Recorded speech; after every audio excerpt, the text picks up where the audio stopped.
allow DSPs to graduate, that would allow you to graduate high school with a DSP credential. So kind of like an STNA or other credentials that you might get from a trade school. We know of some counties who are already doing this successfully.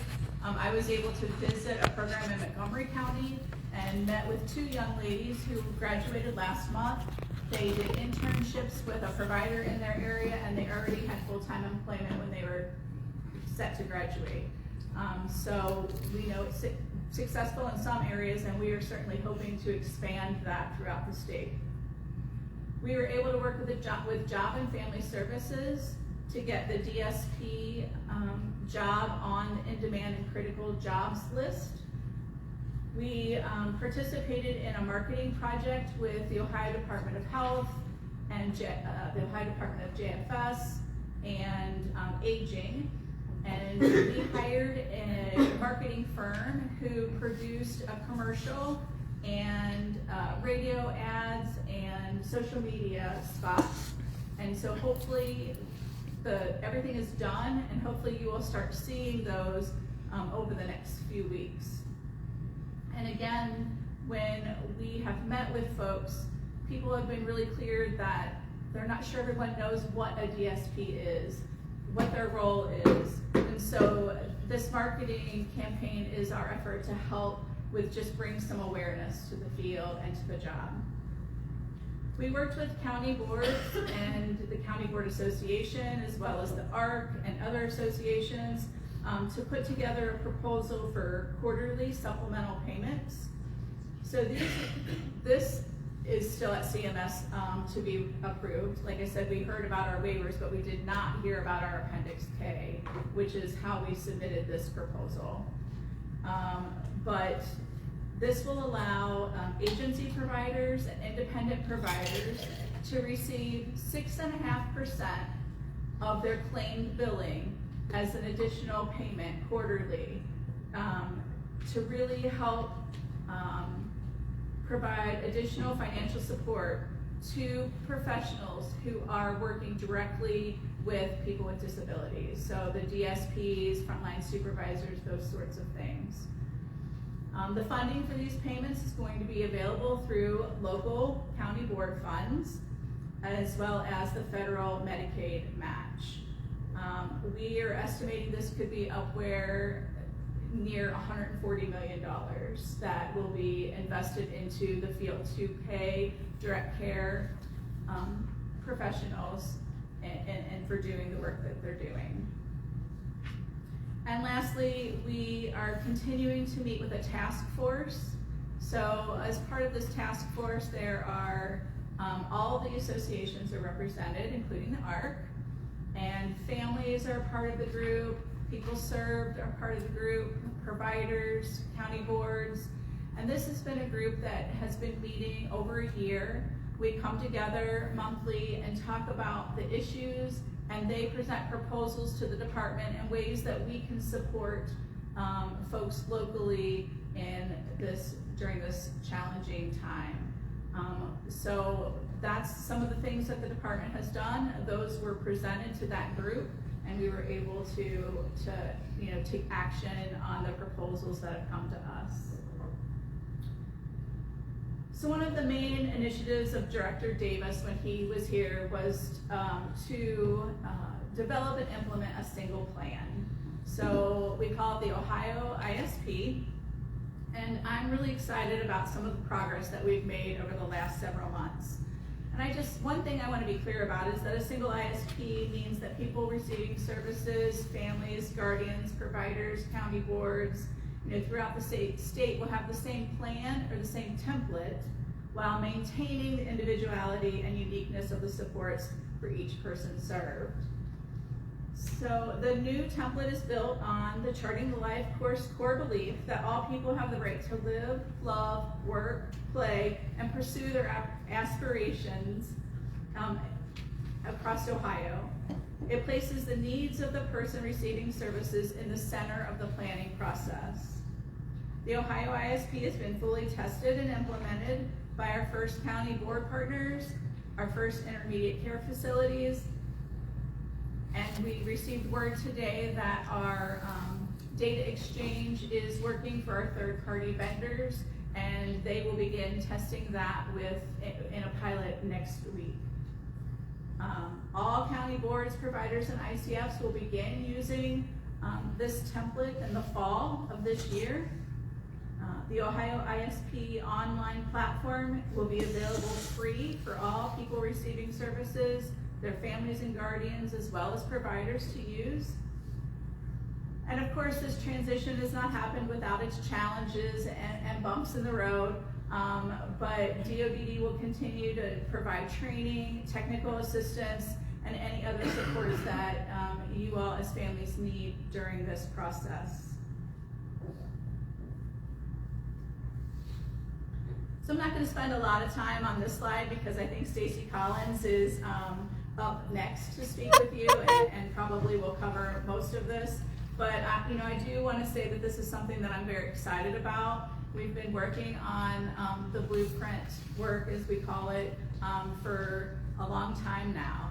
And so, I think it's important that we continue to look at creative ways to help people find successful employment, but also have a solid array of services for those who may choose to do something different during the day. So we want to ensure that we are supporting those with the most significant needs successfully. So we've contracted with Milliman, who is working with us and doing some of the work that I talked about earlier in the modernization project, but doing that specifically across our array of day services. But they are working to propose necessary changes to the financial system, and which includes adult day work and non-work programs, as well as transportation, and then also looking at quality assurance. And make sure you check out the blueprint page on our website. All of the work that we're doing is posted there. Ohio is one of the first to be a tech-first state, and we're really proud of that.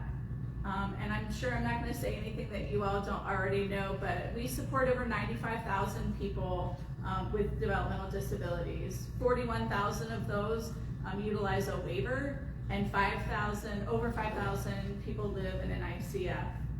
As of January, we had about 1,300 people that were authorized to use remote supports, and about 3,500 were authorized to use assistive technology. Our most recent National Core Indicator survey indicated that 90% of people reported that technology has helped them to do things more independently or on their own. And I think that's really important. That nugget of information is important as we talk about technology. And the other thing is I talked about the workforce shortage earlier, and we really want to promote remote support for those who can use it, and use assistive technology. It's just one strategy that can support this shortage. I really believe that using technology can increase independence and will extend the support provided by DSPs. And something else is technology solutions are available throughout the state for every person. No county is too small, no provider too large, and every person can benefit by using some sort of technology. So some of the things that we're doing are our technology first rule will be effective April 21st. We have Ohio Tech ambassadors who are able to meet with people who utilize technology, and one thing that the ARC talked to us a lot about was having family ambassadors. So families who might have not been excited about using technology at one point in their lives could talk to other family members who might be having those same struggles. And we are also going to have DSPs be ambassadors, so to talk with other DSPs about how it really has helped them in their job. And I feel the need to say this, it's not replacing DSPs, it really is helping them do their job better and extending their services. We have the Internet Assistance Project. So if county boards apply, we can help pay for internet. We have a rapid response portal, so if an SSA thinks that with the team, it decides that assistive technology or remote supports could be something beneficial to the team. They can log into the rapid response portal and ask for an assessment, and that can happen. We have some innovative tech grants, we have ICF supportive tech grants, and multiple technology training opportunities. And again, if you have questions, Stacy's up next and is over those projects. So Corey Ferguson's here today. I hope you all know him. I think he's out. I was kind of looking around. I think he's out at the table still, but he is in charge of organizing a lot of our work that we do with families at the department. So I thought I would just give you a couple opportunities and initiatives that are going on right now. We have the Ohio Family Network. So we had 5 continuation and 1 new grant this year. So we have a total of 6 family organizations throughout Ohio who are dedicated to connecting families to their communities through networking and resources. We have Learning Aid Ohio. That we brought online during the pandemic. It's a collaboration with the Governor's Children's Initiative, the Ohio Department of Education, and the Down Syndrome Association of Central Ohio. And we provide supplemental learning supports for students with IEPs and 504 plans in response to the pandemic. So you can receive funding and have a tutor come to your home to help. We know that remote learning wasn't the easiest for most of our students. Turning the Life course, we're continuing our work with Nice Honor Center, UC-USED, and the DD Council to help teams utilize Charting the Life course framework. We're proud to continue this work, and we are seeing substantial growth across Ohio. More information about Life Course ambassadors or the training opportunities can be found on the Family Resource Network of Ohio website, which is frnohio.org. And again, I think Corey has some information about that at the table. And then we also have Growing Family Resilience. If you go to the DODD website, there's a card at the bottom that talks about that will provide you all the resources and tools to really help families understand the role of trauma and learn techniques to be resilient through these modules and resources. There's lots of trainings and opportunities that you can attend, and we are also working with Soulbird, and some more opportunities and new pilots will be announced soon. And then there's a couple ways to be connected. There's DODD Family Connection.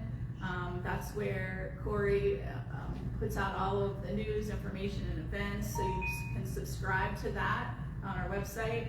And then there's also the Family Advisory Council, which are quarterly meetings that provide a forum for DODD to hear and learn from family members about the issues that are affecting your lives. And I try really hard to tune in to all of those meetings so I can hear from you.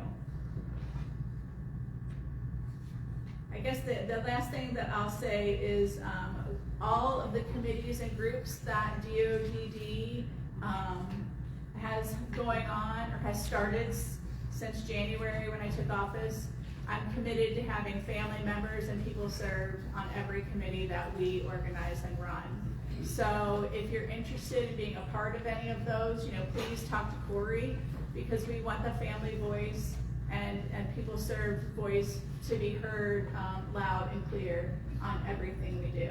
So I will leave you with that. Thank you. Yeah. Appreciate it.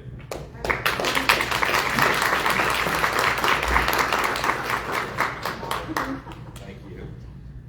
All right, so you guys can hear me. Wait, you got a question? What's your question?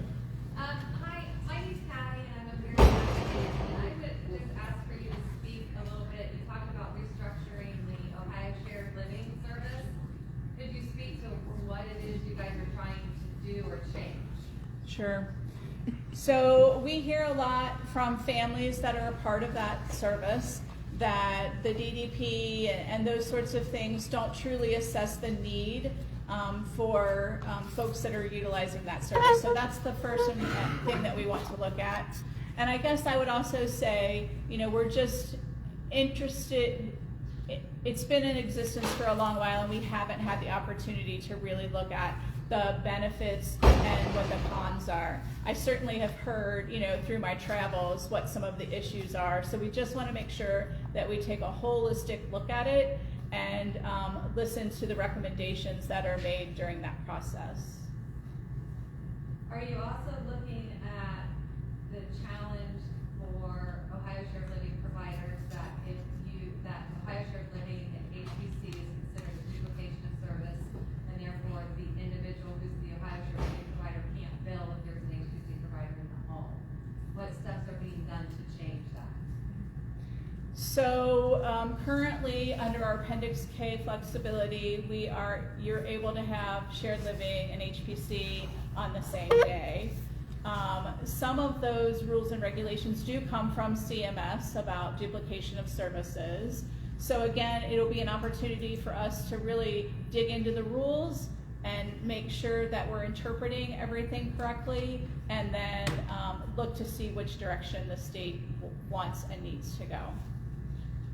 So my concern with that is if you have individuals who require 24-hour care, that Ohio Shared Living provider is providing services. So it's not a duplication, it's the need is there, for the entire day.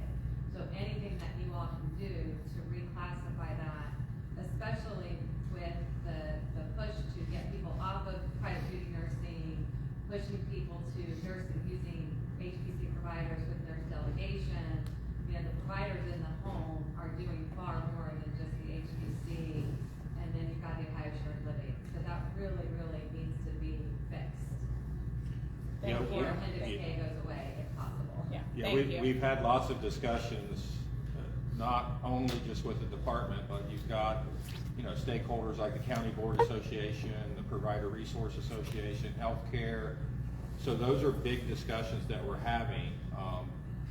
Just understand that the Centers for Medicaid and Medicare Services, there are things like all 3 of our waivers have to be applied for and sent up, and then they approve those things. Technically, DODD is given permission from Medicaid, because Medicaid typically deals directly with CMS. So it's a little complicated, but we've talked about possibly opening up the shared living rules and other rules, but there's just a lot of things you have to think about when you're opening up a rule and what that does. But yeah, we hear often that we've got to make changes. Yeah, my concern is that one of the things about Ohio Shared Living was to try and get individuals living in the community in homes. And so that's just, one of the things that makes it that much harder to find those Ohio Shared Living providers and give those opportunities for the individuals to live in the community. Yeah. We want it to be successful, so we want to hear, what the challenges are. And like David said, there are certain parameters that we have to stay within, of course, with CMS, but we will absolutely look at all of the needs and options. Are you just gonna be here for a few minutes, or do you have to run? I'll be here for about another 40 minutes or so. Do you wanna answer questions separately, or is that okay? It's up to you. And then I'll get Stacy introduced and we can, Yeah, is that good? perfect. You guys okay with that? One more. Okay. I do have a question. I am a parent representative of CFC as well as a caregiver. Okay. One of the biggest questions that I've been hearing from my peers in regards to Appendix K is there going to be an extension for parent caregivers to fall under HPC as far as that $30,000 cap that we're all in as well that paid for parents and providers. So a decision has not been made about that yet, if it's going to be extended or, put into a rule full time. So it will be available as long as Appendix K is available for now. That's what we know for now. Mine's still short. One more. Okay. He's been trying to sorry, ask he's the been trying, question from the sorry. very beginning. I'm sorry. Go ahead. I have one comment about technology. Okay. I understand the codes and clients to be more independent. But a lot of times that can't replace person-to-person contact. Absolutely. I think we got a balance to do. If we stress technology too much, that person-to-person contact with the actual staff will diminish to a certain extent. And I don't think that that's good. Very well said. Very, thank you for your comment, I agree. Thank you. So, is there a way we can balance those two out? I certainly hope so, and I think we can. Okay, good. Thanks. Mine is a really short, simple question. Okay. I promise. The Sorry. 6.5% bonus thing. Yes. Yeah. Has that been signed off by CMS yet? It has not. Okay, so actually you don't know whether we're going to get it or not. That's correct. Okay, that was Would it. it apply to shared living? That was my question. Yes. Okay. Yeah. Does. Yeah, it does. It applies to all the DoD providers. All I right, told you it was thank you. Thank you. All right, so up next, we have Stacy Collins. Stacy, I have to look at your title because it's quite the lengthy title now. So, Assistant Deputy Director of Quality and Innovations from DODD. Okay, so welcome. I'm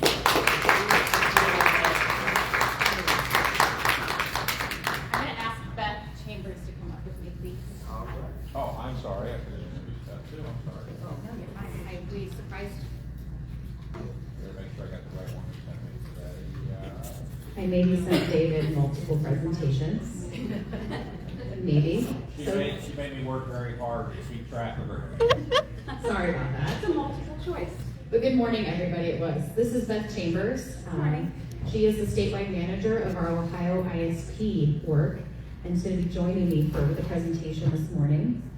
David, thank you, and thanks to the ARC of Ohio for having Beth and I here today to talk with you and provide some updates around our adult day services as well as different items and initiatives happening under our quality and innovation team. Our actual quality and innovation team is new in development. The initiatives are not, but in them organizing and coming together. I think we're about 3 weeks old. Should I say 3 weeks? 3 weeks old at this point, and kind of organizing that. Yeah, it is flying. So again, thank you so much for having us today. Hopefully does that look clear to you? Okay, good. It looks a little fuzzy from the side. So our goals and updates for you is to talk about a little bit more the blueprint group that the director talked about in regards to the activities that we're doing around our adult day array, which, like she said, is our non-work services and our work services and transportation that's available to transition age youth on a waiver, as well as adults who are on any of the 3 waivers in our system.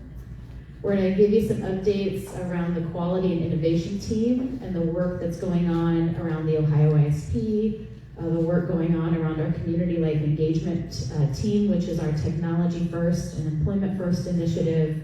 And then we are going to give some updates about the supporting families work and what's going on there. And like the director said, Corey is here as well. And then just share some resources with you that we hope is helpful and to be able to use when you need it. I know in talking with David earlier, the presentation, a copy is on the table, as well as they'll be sharing it electronically. So all the links that we have included and the resources, after today, we did make sure you had links to everything if you want to reference it or grab it or use it later. So it is there for you as well. So Blueprint Group and where we are with that. So the Blueprint Group, and the long title is Blueprint for Adult Day and Employment Services. It was a work group that started in January of 22 to look at our adult day array and make recommendations on what the department needed to do, and in partnership, really our system and our stakeholders, what we needed to do to improve work, non-work, and transportation services for people across the state of Ohio with developmental disabilities. The group continued through COVID, continued to meet and develop recommendations, and it landed into what's called the blueprint proposal.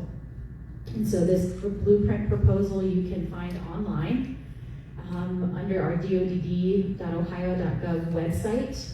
You can access that, and it shows you what the group has agreed for us to put in place. If you look at the proposal, it basically outlines changes that we need to make for rule and waiver. So rule and waiver amendments. There's training and technical assistance components of that plan. There's cross-system activity that we need to do to implement that plan. And then there's additional like communication and other items. So all of our work and the updates I'm going to give you today are connected to that actual blueprint proposal. So if you want to reference that, again, it is linked in the presentation so that you can see it and you can go through it. In regards to what we're doing, we're currently, since we originally were in the planning phase, and now we're in implementation, so we're working to get the work done. We have 3 different teams that are meeting on a regular basis to implement the work: the rule and waiver team, the training and technical assistance team, and then communication. We know that all of those things need to happen at the same time. If you are wondering who is actually on those teams and represented, you can find that online as well under that blueprint page. It gives you all of those details. These are cross-agency, kind of cross-system stakeholder groups, so it's not just internal DODD.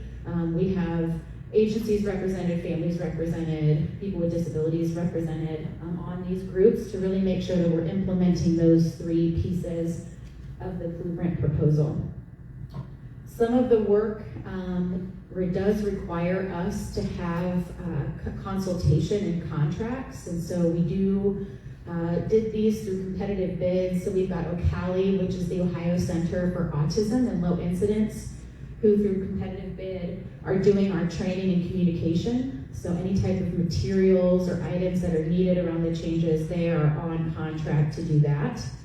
Right now, they have worked on the self-directed transportation resources that we'll talk a little bit about here. And they're additionally working right now on what we're calling foundational documents, really talking about our system, kind of what are the waivers, what do they mean, what happens before a waiver, and kind of introduction into the system.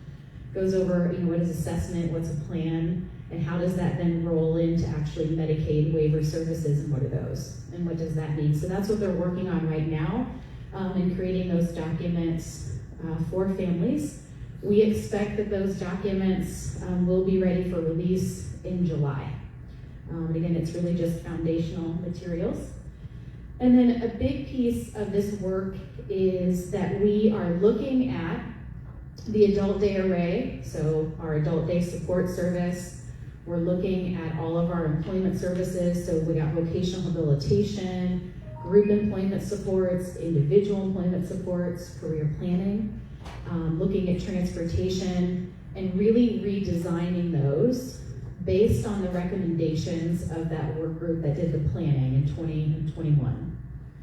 And so a lot of the recommendations are geared towards, for instance, on the adult day support service, creating more flexibility in that service where individuals can get services in groups, they can get services that are individualized, that are in the community versus in a facility, that also with that service, that we're really addressing a quality adult day non-work service, and what does quality mean in that service. And so we are working kind of on that service design, working on the rates that go along with that service design, and going along with some quality indicators that go along with that service.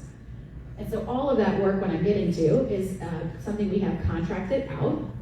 It is with the group Milliman that the director mentioned earlier. So Milliman is the organization that is working with the rule and waiver implementation team to really work on redesigning what does adult day look like.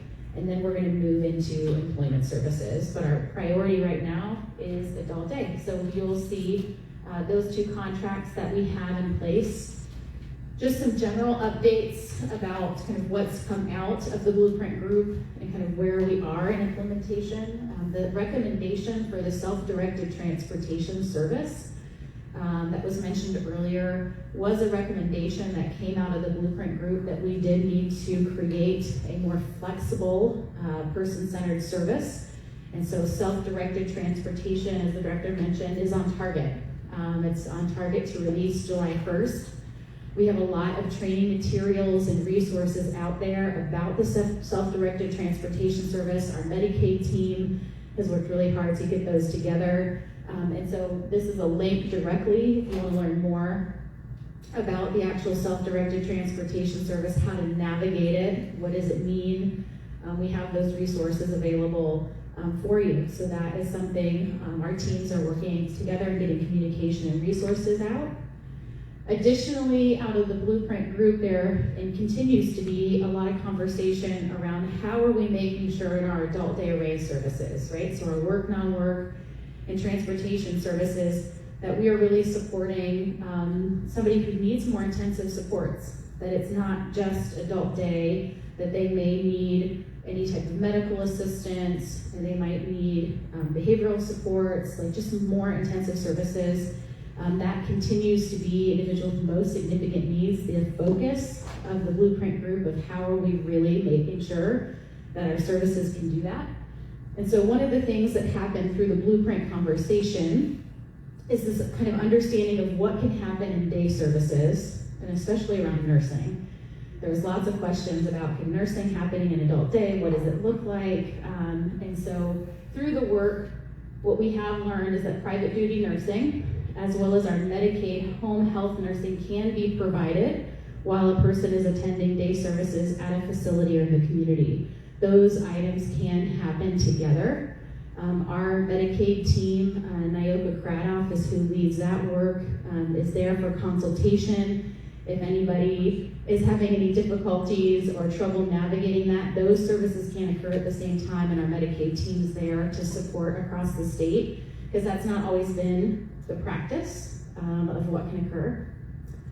And then also, we're continuing to really do research and put resources together of how can we support our providers across the state to navigate kind of waiver services, as also with state Medicaid, state plan services, to really bridge those gaps. And so how do we learn how they interact together? What training, what resources do we need to put together to really navigate and benefit from of both of those services? So those are the big items, kind of output of the Blueprint Group. Of course, we're working with Milliman intensively around the rule and waiver pieces. This chart on the screen right now is really giving you an updated timeline of where the rule and waiver implementation team is working on the service design and rates. It is in the packet before you, but just some big things I want you guys to know. Our priority right now within the work is our adult day support service. So we aren't at this moment talking about employment services at all. Our priority is, let's look at adult day support. So that's our non-work service that happens during the day. Many of you might be familiar with maybe DayHab is the term that's used a lot, not so much the adult day support service. And so we are looking at that and making recommendations for service design changes. And we are looking at rates for that as well. Our target to the implementation team is we want to come to an agreement on what that actual service needs to look like, what modifications need to be made. We are asking Milliman to give us rate recommendations by August of this year. So it's a really tight timeline. And so we've got a lot to do. We've got 2 meetings we had in June, another meeting in July, trying to really get to some consensus on the non-work service. But the group who did planning really put a lot into the recommendation of flexibility and options and choices, as well as looking at those most significant needs. After we go through adult day and come to an agreement on adult day, we are then going to move into the employment services. So what you see here on the screen, I don't think I have I don't want to touch a button and mess it up. So after adult day, it will run into employment. And then we will be talking about employment services together So one of the employment services I think we've talked about before is basic employment skills training. That is a service that is not effective right now, but has had multiple years of planning to be the service that replaces vocational habilitation. So if you know, vocational habilitation is that service that occurs in facility-based employment, sheltered work. A lot of people know the location of it, but not the service name. And so the design of that actual service is completely done, and it's sitting there and waiting for a kind of a larger conversation after we do Adult Day with our other employment services. So the outlines in there, we'll be looking at career planning, individual employment supports, and our goal is to have a kind of finalized agreement on basic employment skills training by November of 22. And then the other employment services is a package by May of 23. That's all planning and agreement, and then once we get that agreement, then the next phase will communicate, here's when the actual, you'll see rule changes and training and those different things, and of course we've got to work on the rate work. Quality is included in all of this, just to let you guys know. We're not kind of talking about quality off on its own. We're talking about quality day services throughout that work, and Milliman is taking that on with us as well. So we'll have some more information on that. The next, these slides is something that we just continue. I wanted to make sure you were aware. We continue to bring back to those teams. These are the reasons why we are coming together and have been asked to do this work in regards to Adult Day. We need to make sure, right, we have the Ohio ISP, every work group we've done, the importance of one assessment and one plan has been significant and has been supported. And so we really need to make sure that we do that. And another piece that we were asked to do, and so all of this, just to connect the dots, I could have done better. When we went and did focus groups with people and families, with even our providers, county boards, these were the major findings of what was happening in day services that people were asking us to fix. And so when we go and we're in these planning meetings, we go back to this and we're like, we cannot forget why we're being asked to do this and what our charge is. Adult day service right now is lacking definition, really lacking an understanding of what it is and being modernized. We need to do the same for our employment services. We need to better define them. We need to improve them. Another big piece is across our employment, adult day array, let me say, transportation continues to be a concern. And also the individuals with most significant disabilities are being left behind, and we have to make sure that our service system is actually not doing that. Got to keep in mind our workforce issues and what does service design and all of that mean when we are really having workforce crisis and issue across the state. We do expect, as we're looking at our future system in the adult day array, that over the next several years, so really the next 10 years, we'll be serving potentially close to 10,000 more people. And so knowing that we are having these major findings in our services, what are we doing to prepare for as more people need those services? And then we need to continue to do ongoing technical assistance and training. So we reference back to this a lot. We reference back to like what's driving our system to change as well. So I just wanted to make sure that you had that in your actual presentation, in your slides today. If you're knowing why we're doing it and kind of what our charge is, this outlines it for you, right? How do we make sure that individuals are leading meaningful lives and our services are doing that? Services are quality, they're flexible, but we're also keeping in mind kind of what the sustainability of our service looks like in the future. So this is all just in your presentation, your slides. I just wanted you to have it.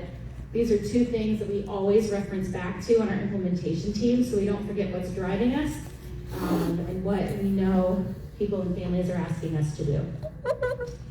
This next slide, I wanted to make sure that you had, if you're wondering about timelines, I wanted you to have the timelines.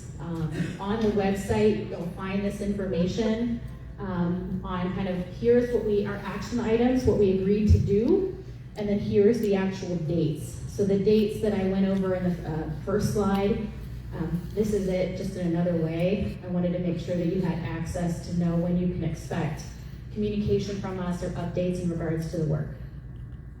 So this lays out for you there, and there's 2 pages and 2 slides of that. And then next, I wanted to talk a little bit about our quality and innovation team. This is a newer team that has been identified at the department to take on multiple different initiatives at the agency.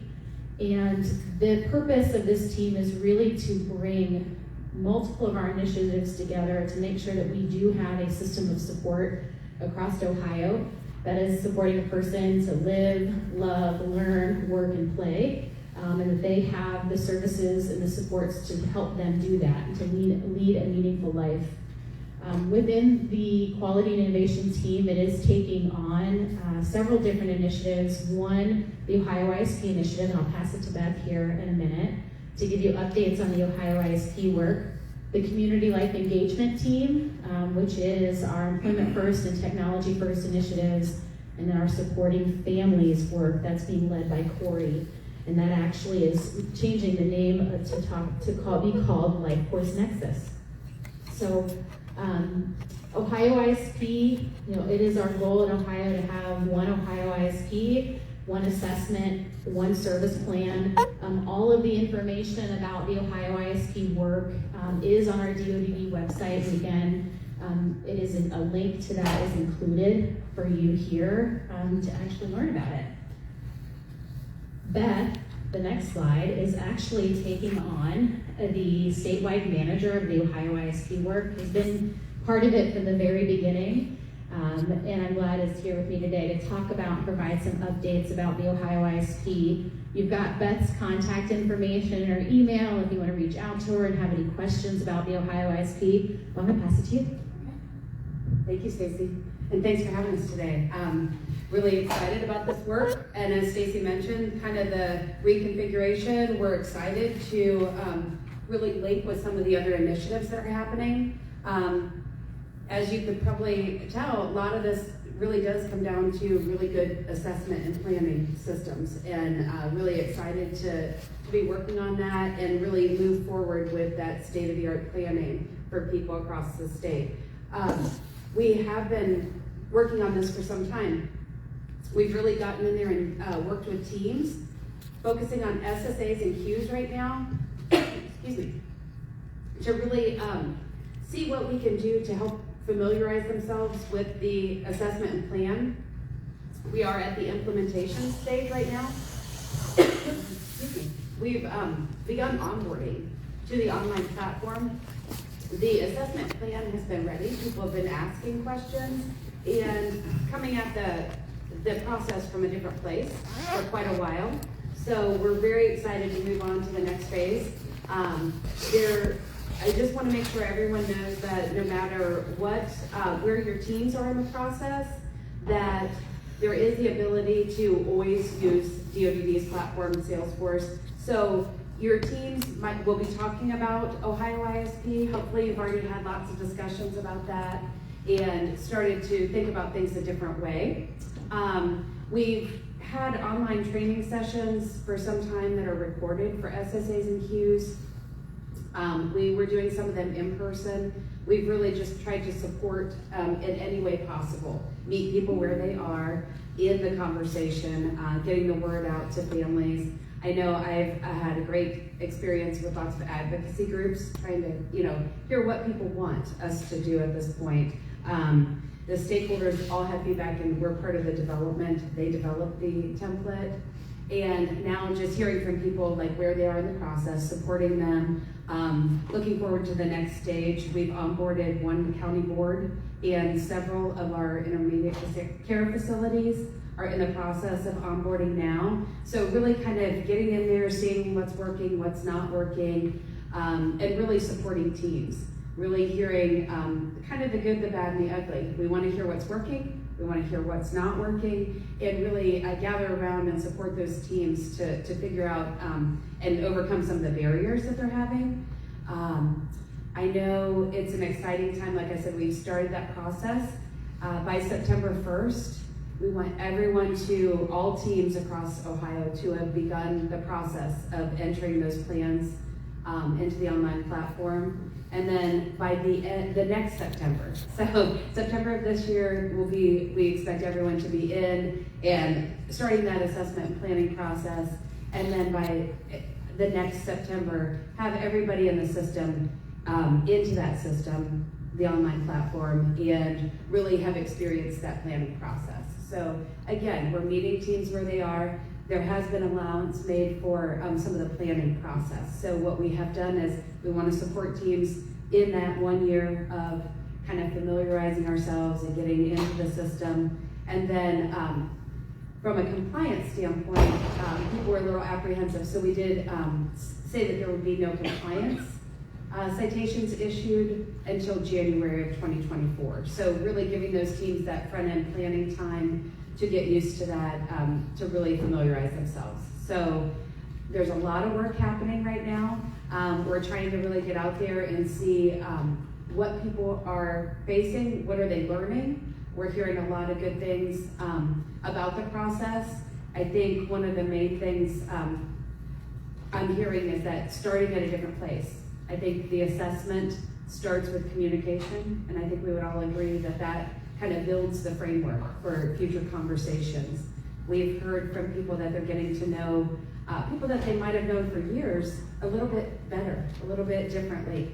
They're kind of asking questions a different way. So we are getting some really good feedback. Want you all to know that I know we started with SSAs and Qs. We had to start there to make sure people were trained up and knew how to write the plans with people and their teams.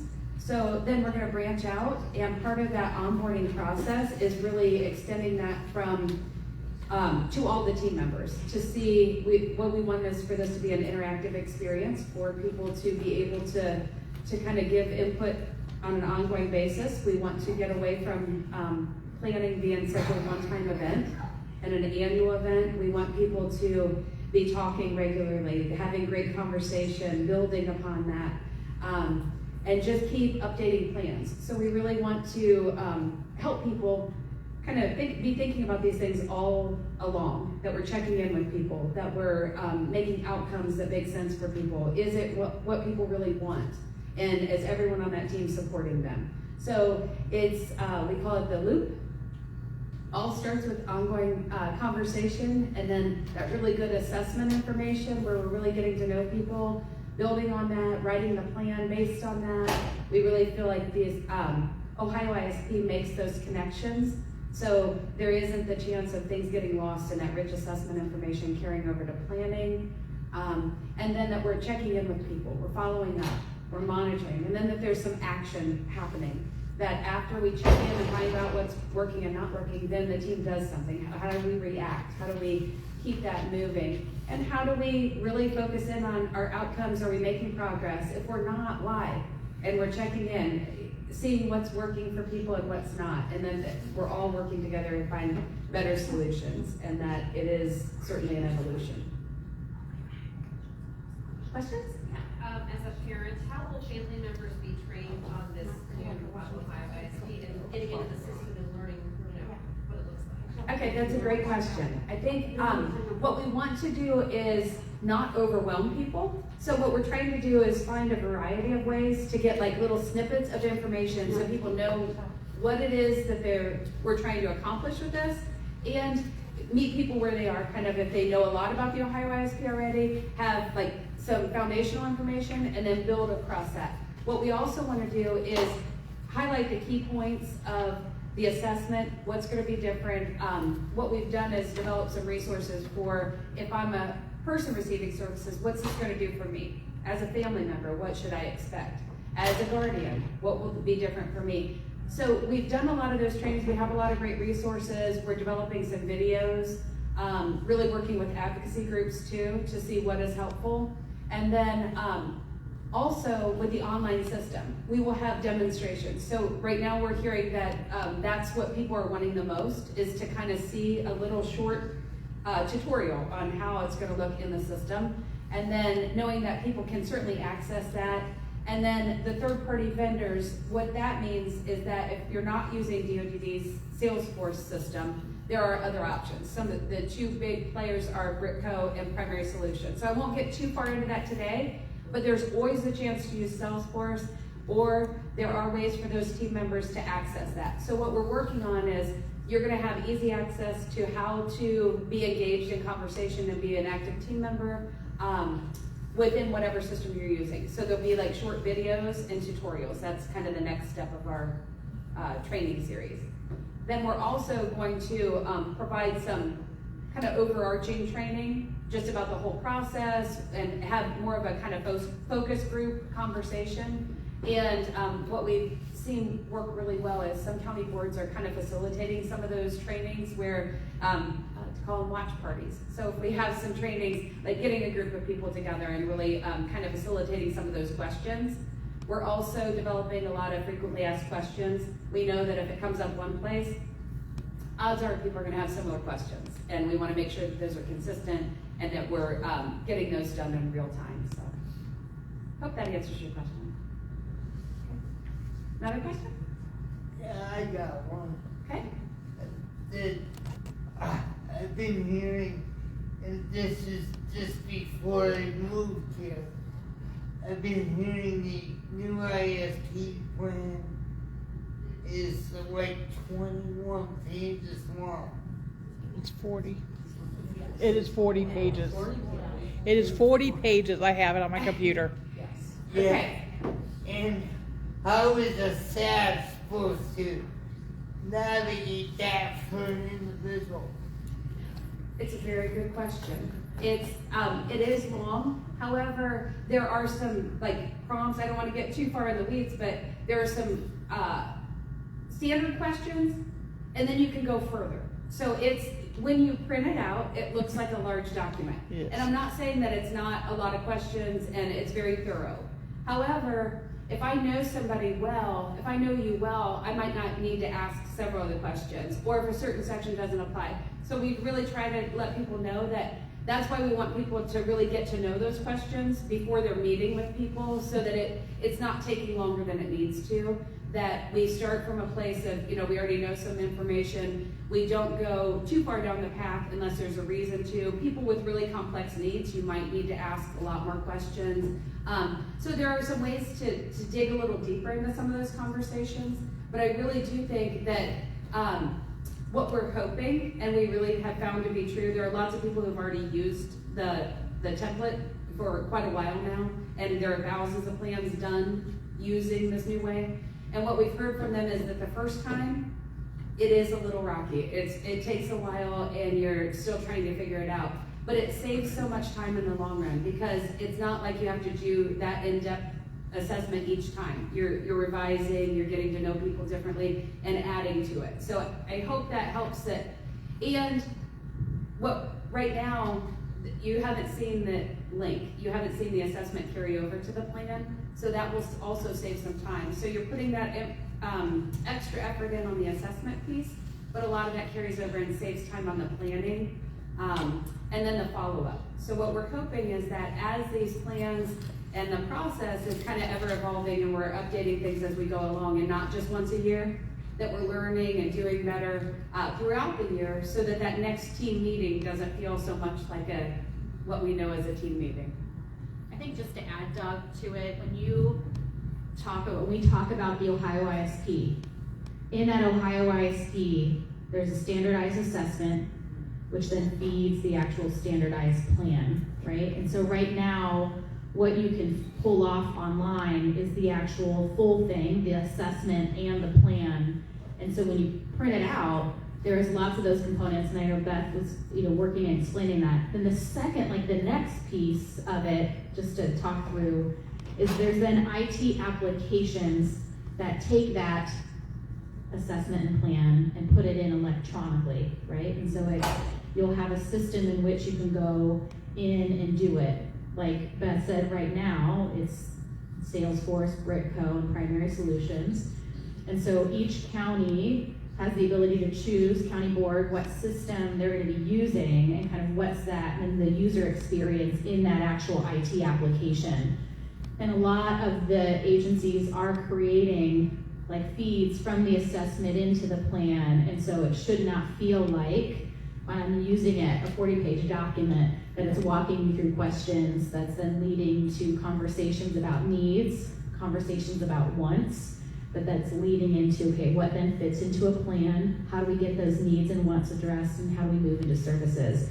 So we are hoping that, yes, the paper, wow, that's overwhelming, but as you start going into that actual standardized system, whichever system you use, that it does feel and flow better together and more consistent across the state.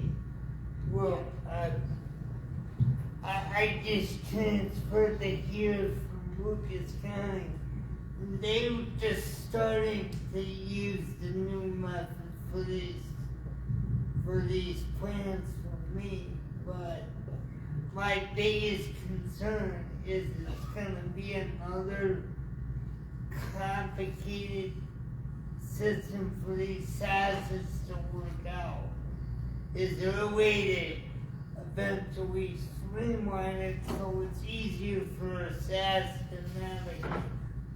I think it's a really good question, and I can tell you that I'm working with Lucas County like kind of monthly, trying to meet and talk through those things and see so that we can make it easier. The whole point of all of this was to make it easier.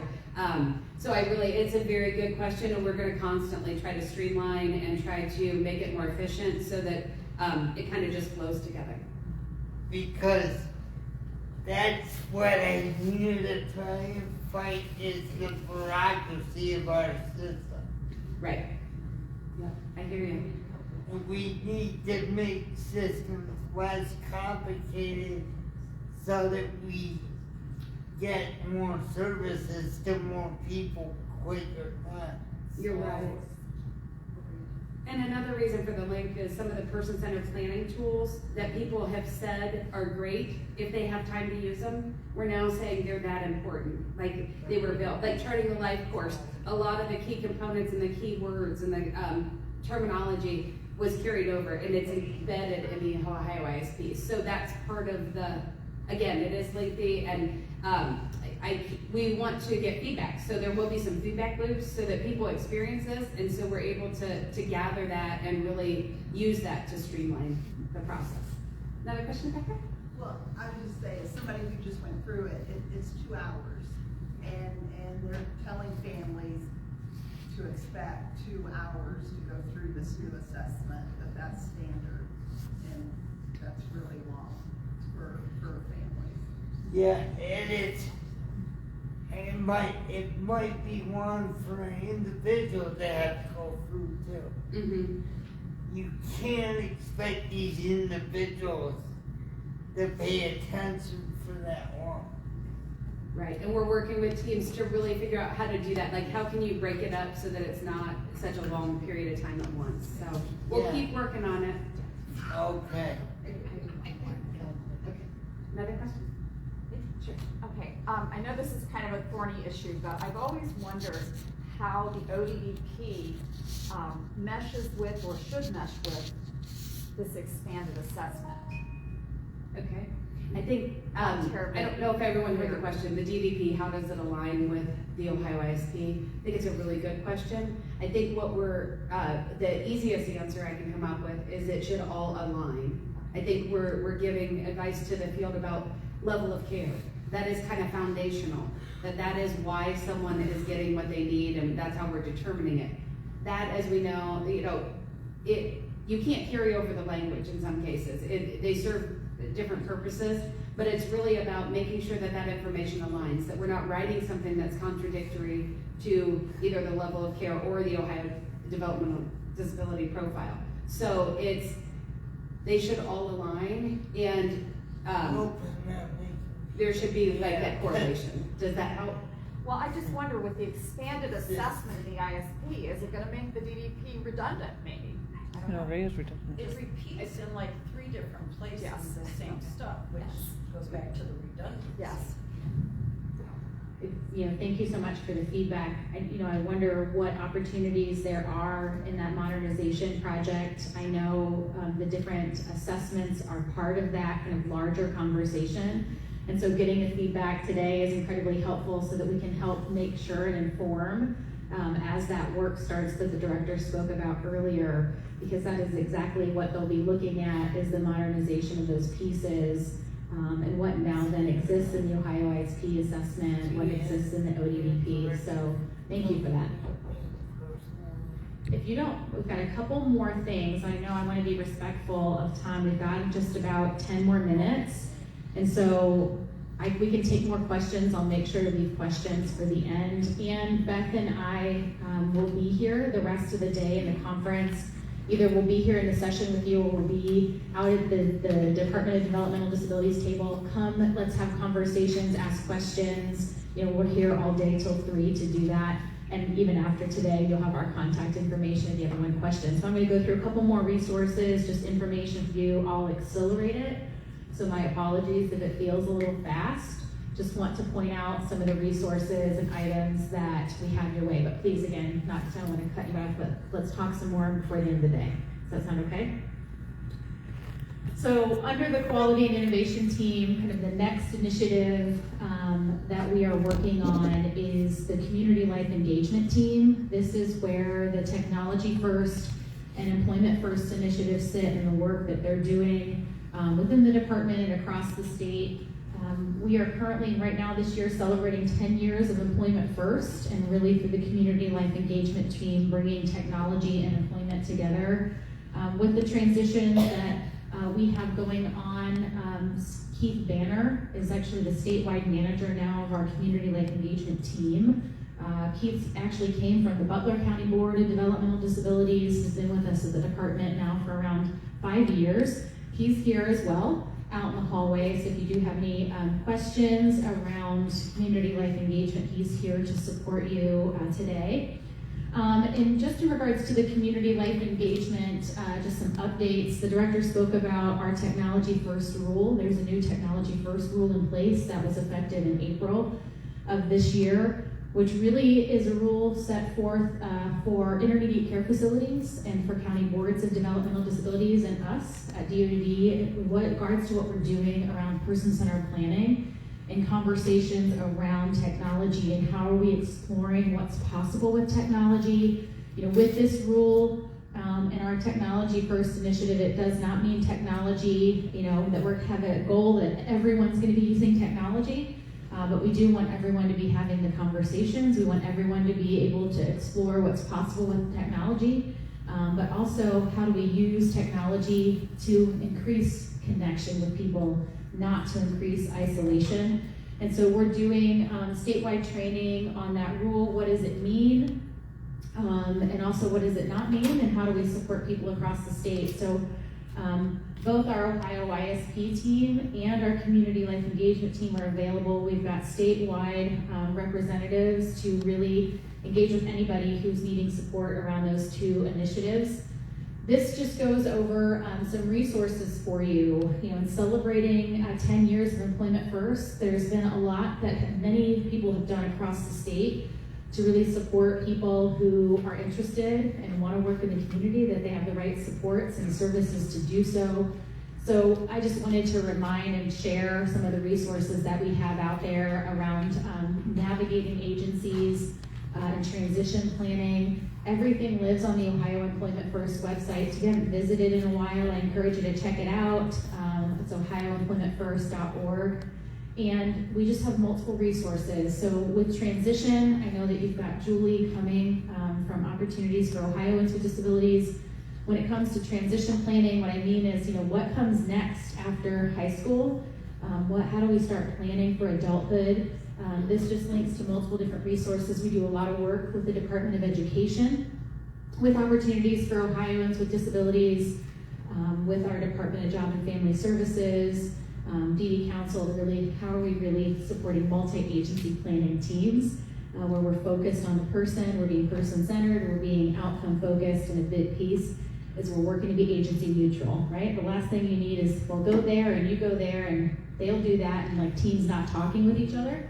And so we have a lot around multi-agency planning. We've been doing a lot of trainings around the fear of losing benefits related to employment. And so if this is ever something that you're interested in, we've been doing in partnership with the Ohio Association of County Boards, doing trainings for service and support administrators in our system around that fear of losing benefits, and how do we really have conversations with people and families about resources and how to not be afraid of losing those, because we know that they're so important.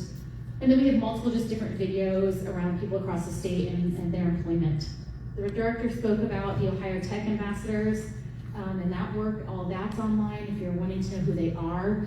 Right now there's 10 across the state tech ambassadors who are virtually talking with people, in person talking with people, just to really say and share how they use technology and where they use it, and to really be available just for peer-to-peer conversation. And as the director mentioned, we're working to recruit a family member tech ambassador, as well as a direct support professional tech ambassador. And then the next two are just really some direct links and resources to trainings if you're interested in learning more about the multiple different types of technology, right? Because it can be an everyday, something I buy at the store, to something more detailed. We have training available through what's called Shift, and then we also have a free course called Supportive Technology course through DoD's My Learning. Wanted to make sure you had links to all of that. Just throwing a lot your way today.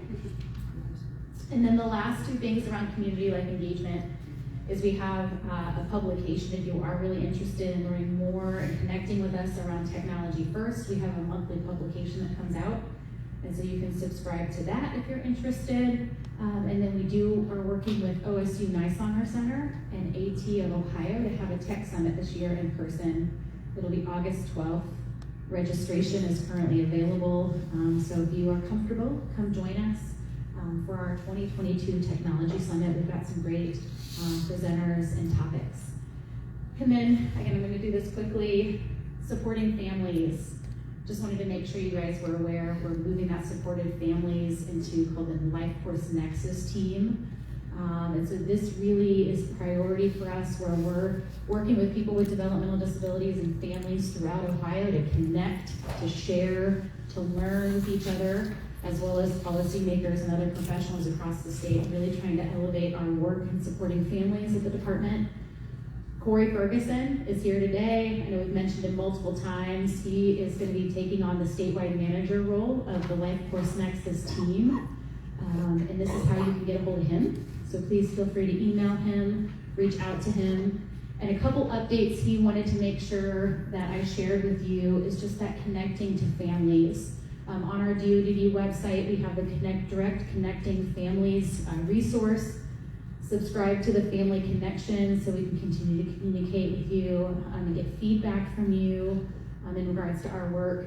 And on that DoD page under Supporting Families, we've got a lot of lists of summertime events and things going on, from Family Advisory Committee to multiple different groups that we have. So if you're interested in seeing what's happening across the state for families, that's what the link looks like on the website. Please join. He wanted to make sure that I shared with you around the Ohio community of practice around Life Course and the Turning the Life Course stories. And so the date is actually July 27th. So this is a direct link to that. You'll get to it from that summertime events list, but think about attending that. And then also, we currently have, in partnership with the Down Syndrome Association of Central Ohio, a survey out for fathers, and really trying to partner throughout Ohio in understanding a father's perspective and engaging with fathers. And so there's currently, oops, I did not mean to click that button. Of course I did. So there's a current survey out, and there are some upcoming chats with dads. And so this is the information of what those dates and times are. Again, you'll get the PowerPoint electronically. Click that link. It'll take you right to the registration if you're interested. And then if you know of any, if you're a father, you know of any fathers, there is a current survey we're asking people to participate in so we can learn more. So I left a couple more minutes for questions. Thanks for having Beth and I and giving these updates. Question. I see here that you have, it's hard to read on here. I'm sorry. Your tech summit, August 17th. Are you going to have, I understand somewhere in Columbus you have some kind of a house or something with all the tech that we can share for Will that be there? I mean, is the ability to do that going to be there on the 17th? So the question is regarding the actual 2022 Tech Summit, which is August 12th. I know it's hard to I see. can't read it, okay. No problem. August 12th. It's at the Columbus Renaissance Westerville Hotel. And yes, we will have multiple different technology vendors. We're registering vendors to come and demonstrate all of their technology. Is that the same as the house, or my daughter went to Yeah. OSU, so is it gonna be the same thing? So Jordan Wagner with OSU Nisonner Center has an actual technology home where you can go and either in person demonstrate and see a smart home and all the different technologies, and it's what they call as a smart home, or you can virtually visit. So Jordan will be there at the actual technology summit. He'll have different demonstrations there. They're not going to be able to have like the kind of house itself, but they will have the different technologies that exist within that house to show you. And again, I can't stress enough, if you want to see it, you can schedule time virtually, and they will do a virtual walkthrough with you to see all the different technology that can be set up in someone's home. That's awesome. Great question. Absolutely. I heard you mention, when you're talking about the blueprint, the information about having private duty nursing go with an individual to a day program, a day services. How do I get more information about that? Yeah, so the question is, the question is related to private duty nursing and the update around the blueprint work and how private duty nursing can happen when somebody's receiving adult day services. So we have connected with our county boards and service and support administrators, so the SSA directors, to make them aware. So that's really the first step, is having the conversation with your SSA and the county board. And then if they need any support, that you can reach out to us, they can reach out to us around it and kind of navigating that. But we don't have a specific guidance document or a reference. We did it through connecting with our SSA directors through OACB. And it's available now. Yes. Okay. Yes. So do the agencies know that? Because I know that a lot of the day programs aren't taking individuals who have disabilities. They're just turning them away. Who have what? The comment was, a lot of our day services right now are actually turning away people who need nursing services and not supporting. Am I just by saying it right? Personal care needs. Yeah. And You know, even so personal care it's needs. still hangover from COVID, and so they're just not using it. So I think the best way we can support right now is if there's issues are arising and you're working with your service and support administrator and they're kind of struggling to find a provider, or maybe the provider is not has all of the information about what's possible. We definitely have our regional support teams that can step into that individualized team conversation so that we can go over what's available. But we do know that we have some providers who are taking on multiple different services, right? That are taking on nursing services, that are bringing in multiple different disciplines and training, and we have some that aren't, and so we can kind of help navigate that. Through the adult day work and the blueprint, our goal is we start going through these changes to do training and education for providers, but we know ultimately it'll be their choice in regards to how they want to deliver their services in regards to the array. But we can do training, we can bring the regional team in right now to provide that support. I have one question Sure, about Doug. that employment for people like me. I don't have a lot of border skills, like kind of limited in what I can do for a job. And I can operate a shredder very well. I can shred paper very well if I have the right kind of machine. Mm-hmm. But the thing is, I heard through the grapevine that doing shredding as a job is not considered a job anymore because there's a lot of outside contractors that actually do it for companies, but the individual can do the job. I think they should be allowed to do a shredding job.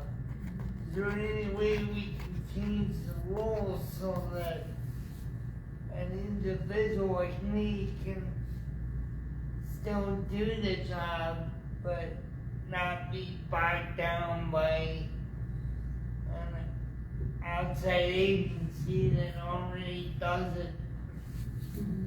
Does that make sense? It does make sense, and so, I think that you and I might need to have a little bit of a longer conversation, just because there's a lot in there.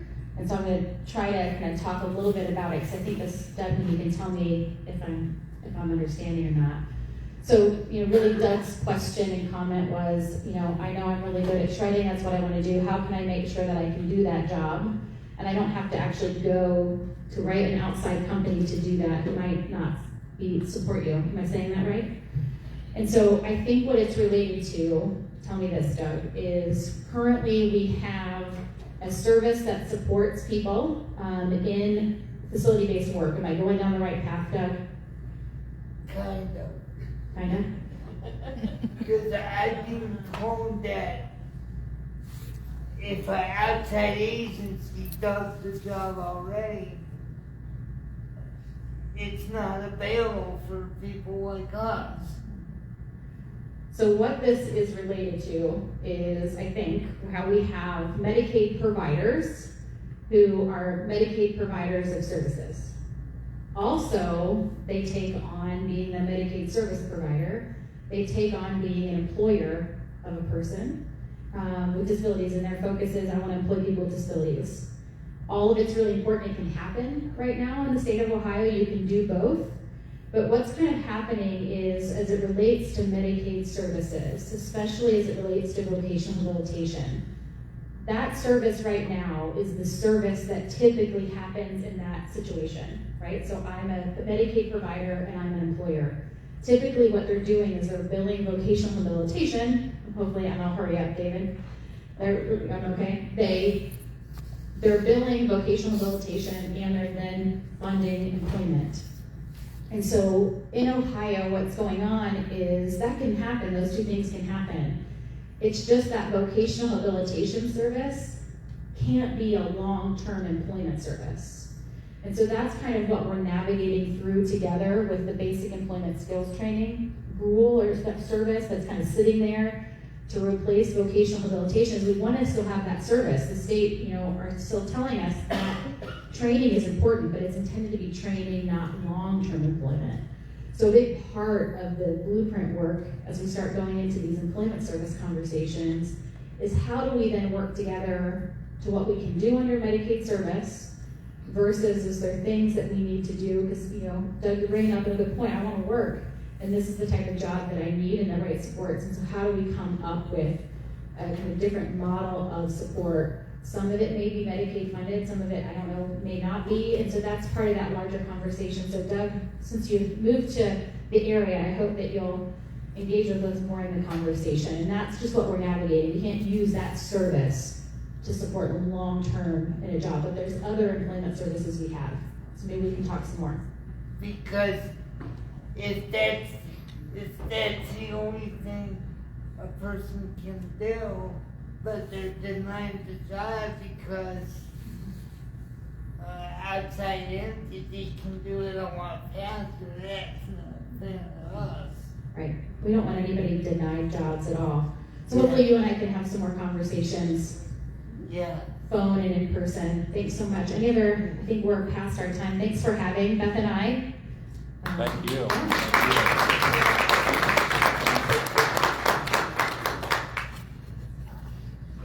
I think Josh is coming up to take the mic. There you are. All right, well, we appreciate you guys giving us the updates and all the different things that are exciting and on the way.